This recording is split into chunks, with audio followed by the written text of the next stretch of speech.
آخری زمانہ جو ہوگا یعنی جو امام کا زمانہ ہوگا، تو عصر ظہور میں سنتے ہیں کہ معصومین علیہ الصلوۃ والسلام بھی دوبارہ آئیں گے اس دنیا میں۔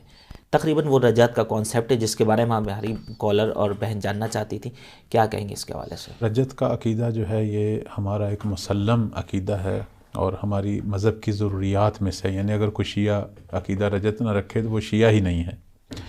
سینکڑوں روایات ہیں اور قرآن کی بہت ساری آیات ہیں۔ رجعت یعنی وہ شخص جو دنیا سے جا چکا ہے دوبارہ زندہ ہو اور اسی دنیا میں پلٹے۔ اس طرح پہلے بھی ہوا ہے، بہت سارے انبیاء کے زمانے میں رجعت ہوئی ہے، اس میں قرآن مجید میں بہت ساری ایسی مثالیں موجود ہیں۔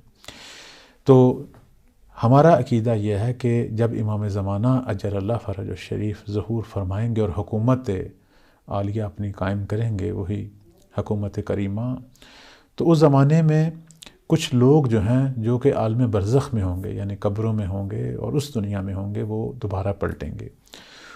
وہ کون ہوں گے؟ دو قسم کے لوگ ہیں۔ واہ، یعنی سارے لوگ نہیں آئیں گے، سارے لوگ نہیں پلٹائے جائیں گے؟ سارے نہیں آئیں گے، دو قسم کے لوگ ہیں۔ کچھ وہ لوگ ہیں جنہوں نے بڑے بڑے ظلم کیے تھے لیکن دنیا میں اپنے ظلم کی سزا نہیں پائی اور دنیا میں بستر پر ہی وہ یعنی راحت فوت ہوئے ہیں، تو ان کو اللہ دوبارہ پلٹائے گا تاکہ امام مہدی علیہ السلام کی جو حکومت عدل ہے اس میں مظلوموں کو بھی زندہ کیا جائے گا اور ان کو بھی، تاکہ دنیا میں جو ہے وہ خدائی عدالت کا وہ مزہ چکھیں، ظالموں کو ان کے ظلم کی سزا ملے اور مظلوموں کی دل کی تشفی ہو اور انہیں دوبارہ ایک زندگی کا موقع امام کی حکومت کے دوران ایک باسعادت زندگی کا اس مظلوم کو موقع بھی ملے گا اور ظالم کو اس کی عبرتناک سزا ملے گی۔ ایک تو یہ ہے۔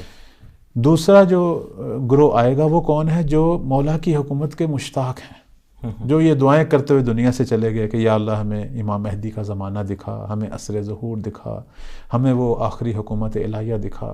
اور یہ دعائیں کرنے والے مومنین بھی تھے اور ہمارے ائمہ حتیٰ کہ انبیاء بھی اپنے دلوں میں یہ دعائیں لے کے گئے ہیں، جس طرح معصومین کی حدیثیں ملتی ہیں سلسلے سے، جیسے مولا امام صادق علیہ السلام کثرت سے یہ دعا کیا کرتے تھے، مولا امام حسین علیہ السلام کثرت سے دعا کیا کرتے تھے، امام رضا علیہ السلام کثرت سے۔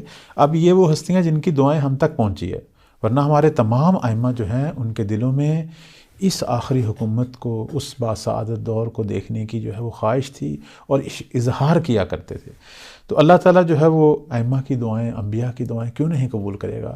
اسی وجہ سے ہمارا عقیدہ جو ہے وہ رجعت ہے کہ جب مولا کی حکومت قائم ہوگی تو کچھ عرصے کے لیے یہ ہستیاں آئیں گی چونکہ انہوں نے دعا مانگی ہے۔